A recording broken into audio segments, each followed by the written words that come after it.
tous, dans cette pause café, nous allons aborder les différentes annonces qui ont été mises en avant lors de la Keynote Apple du 10 juin 2024. Beaucoup d'annonces ont été faites autour de la personnalisation de l'iPhone. L'écran d'accueil sera dorénavant beaucoup plus personnalisable et permettra de disposer nos icônes d'application comme on le souhaite. Nous pourrons mettre nos icônes de différentes couleurs, comme on peut le voir sur les deux premiers screens en rouge et en jaune. La version sombre des icônes sera possible également et nous pourrons agrandir la taille des icônes, ce qui sera plus pratique dans plusieurs cas, notamment des cas esthétiques ou juste pratiques. Le centre de contrôle a été repensé, offrant des niveaux de personnalisation bien plus poussés qu'avant. Nous aurons droit à des bordures arrondies, donnant un effet plus léger au centre de contrôle. Il y aura la possibilité d'ajouter de nouveaux groupes de commandes ainsi que la possibilité de personnaliser de manière plus avancée ce centre de contrôle. Dans l'écran verrouillé, les deux petites icônes en bas à gauche et en bas à droite de votre iPhone qui étaient réservées respectivement à la lampe torche et à l'appareil photo seront changeables par d'autres applications, comme par exemple nous pouvons le voir sur le deuxième écran par l'application Dictaphone je crois et Snapchat, ou être supprimées tout simplement. L'application photo va avoir droit elle aussi à une refonte en passant par une présentation bien plus unifiée et simplifiée qu'avant. Les collections permettront de parcourir vos photos par thème sans avoir à les classer vous-même, donc ce qui peut être beaucoup plus pratique en un grand nombre de photos. Et un nouvel affichage en carrousel personnalisable fera son apparition. L'application Message aura droit elle aussi à son lot de personnalisation, notamment en offrant aux utilisateurs des moyens d'exprimer leur message avec plus de possibilités, comme nous en confèrent les screens à l'écran. La programmation des messages sera possible également, ce qui est très intéressant. Par exemple, ça vous évite de mettre des rappels pour envoyer tel message à telle personne à telle date. Et là, ce sera possible directement dans l'application. L'application Mail bénéficiera elle aussi de légères modifications sur les catégories des mails et une condensation des mails d'une même entreprise ou d'un même destinataire permettra d'accéder aux mails importants à l'instant T. Safari aura une fonctionnalité Highlight regroupant les informations les plus pertinentes d'une page web consultée et le navigateur a été repensé afin de profiter de la lecture d'articles d'une manière plus efficace.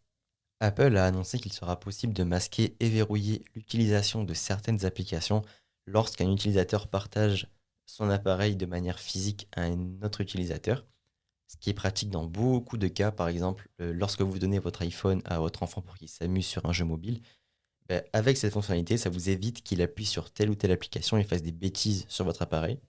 On passe désormais à une des plus grosses annonces de cette keynote, Apple Intelligence. L'IA d'Apple permettra d'améliorer vos capacités rédactionnelles directement depuis l'appareil et vous permettra de bénéficier des pouvoirs magiques de l'IA pour supprimer une personne sur une photo par exemple, et ça directement depuis votre iPhone. Vous pourrez également écrire à Siri pour communiquer de la manière la plus pratique que vous le désirez. Sur l'application Apple Plan, vous aurez la possibilité de créer des itinéraires disponibles hors ligne, donc ce qui peut être très très pratique pour des itinéraires que vous faites souvent par exemple. Et la fonctionnalité Tap to Cash permettra aux utilisateurs de s'envoyer de l'argent en collant leurs deux iPhones via Apple Cash, donc un peu à la manière de la dernière fonctionnalité de AirDrop. Dans Journal, une toute nouvelle vue d'ensemble aidera les utilisateurs à garder le cap sur leur objectif en matière d'écriture, tandis que la possibilité de rechercher et de trier les entrées de journal permet de retrouver plus facilement des souvenirs. L'application santé pourra aider les utilisatrices à mieux comprendre leurs données pendant la grossesse en procédant à des ajustements et en leur proposant des recommandations qui reflètent l'évolution de leur santé physique et mentale.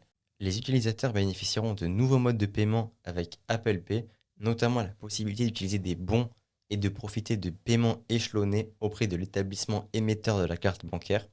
Les billets dans Carte d'Apple offriront une expérience enrichie aux utilisateurs en mettant à leur disposition des informations sur le stade, des playlists recommandées dans Apple Music et plus encore.